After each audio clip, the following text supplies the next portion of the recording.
मेरे पढ़ाई के चक्कर में काफ़ी सारा ज़मीन बिक चुका है। काफ़ी सारा प्रेशर आने के बाद मेरे पापा जी यहाँ तक बोल दिए थे कि यदि जॉब नहीं करेंगे तो हम सुसाइड करेंगे। The ILO says about 65% of the youth in India are jobless. 65%. It says 83% of the jobless workforce in India is under 34 years of age.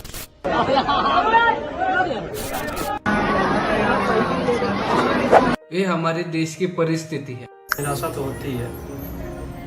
And what we will do all for it is only get anyhow any job. We are well mentally to even do D-grade jobs. What do you mean by these D-grade jobs? क्या है ये? It is like peons.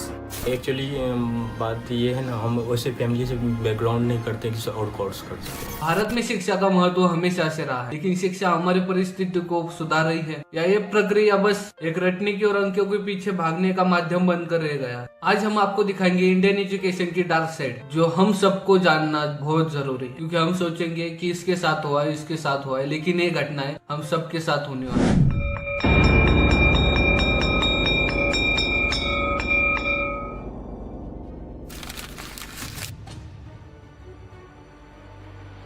हमारे देश में रटकर पास होना एक आम बात है। ये समस्या इतनी बढ़ चुकी है कि विद्यार्थियों को प्रश्न समझने ज्यादा अंकों के पीछे देखने का या भागने का सिखाया जाता है। भारत में कक्षा 10 से लेकर 12वीं की बोर्ड परीक्षाओं में सबसे ज्यादा फोकस अंकों यानी मार्क्स पर होता है। एनसीईआरटी की रिपोर्ट के मुताबिक 75% से ज्यादा स्टूडेंट्स परीक्षा में बस पास होने के लिए पढ़ाई करते हैं।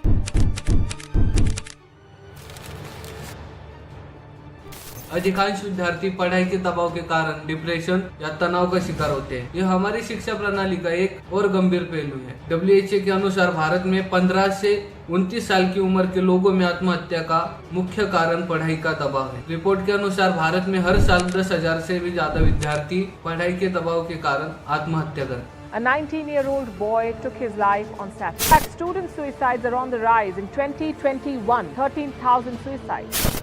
There are more than 500 medical colleges in India. Put together, they offer around 87,000 seats.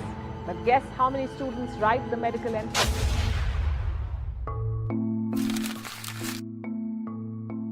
Bharat में शिक्षा का स्तर गरीब और अमीर के बीच बेहद असामान्य है। सरकारी स्कूल में बुनियादी फैसिलिटी न होने के कारण गरीबों के बच्चे स्कूल में नहीं जाते। एक समाज में सामान्य बात है कि गवर्नमेंट स्कूलों में फैसिलिटी नहीं होती। ASER 2018 की रिपोर्ट के अनुसार सरकारी स्कूलों में शिक्षकों की अनुपस्थिति दर 25% से भी ज्यादा है। साथ ही में बहुत से ग्रामीण इलाकों में स्कूलों में शौचालय, पीने का पानी और बिजली तक की व्यवस्था नहीं है। स्कूल तो 5-6 साल पहले ही स्मार्ट बन गया था, मगर वहाँ कंप्यूटर चलाने के लिए बिजली आई। सिडनी के पहाड़ी गांव में प्रिंसिपल साहब शौचालय में बैठते हैं और वहीं पर महापुरुषों की तस्वीर लगा ली। श्योपुर में बच्चियां शौचालय की छत पर पढ़ती हुई देखी गईं। 2 महीना 3 महीना से टीचर नहीं है किसी सब्जेक्ट का। अब अपन बिठा के फिर वापस ऐसे ही पैक करके रख देते हैं। ये तो पूरा पैक्ड है मैडम, ये पूरा पैक्ड है।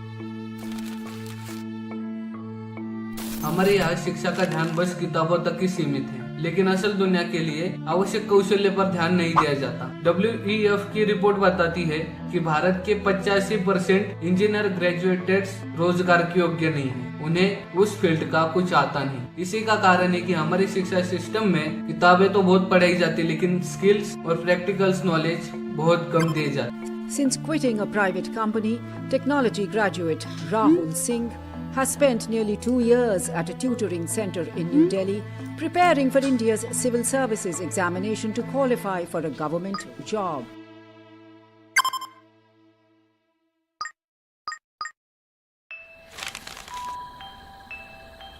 आजकल उच्च शिक्षा के लिए निजी संस्थानों पर निर्भरता इतनी बढ़ चुकी है कि आम आदमी के लिए उच्च शिक्षा एक सपना बनकर रह गया। एक्सपर्ट्स की रिपोर्ट के अनुसार भारत में उच्च शिक्षा की लागत पिछले 10 सालों में 150% से भी बढ़ी है। साथ ही में जो छात्रवृत्ति यानी स्कॉलरशिप आकर भी उस छात्र को ज्यादा फी, एडवांस फी देनी पड़ रही है। इस वजह से बहुत से स्टूडेंट्स कर्जे में। नहीं, आप मुझे सिर्फ इतना बताइए कि गवर्नमेंट का कोई नोटिस नहीं है कि हमको ट्रांसपोर्टेशन भी देना है, एनुअल भी देना है और ट्यूशन फी भी देना। आप मुझे बस ये बोलिए।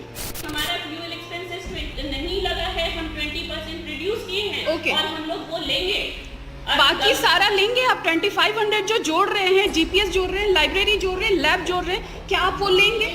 बैठ करके वीडियो बना बिल्कुल मैं बनाऊंगी, मैं बिल्कुल बनाऊंगी। तो यह थे भारत की शिक्षा प्रणाली के कुछ काले पहलू। क्या आपको लगता है कि हमारी शिक्षा प्रणाली को अब बदलने की जरूरत है? क्या हमें एक ऐसे सिस्टम की जरूरत है जो हमें किताबों में नहीं बल्कि रियल लाइफ में एक सक्सेसफुल मैन बनाए? हमें आपके राय के इंतजार रहेगा। प्लीज कमेंट बॉक्स में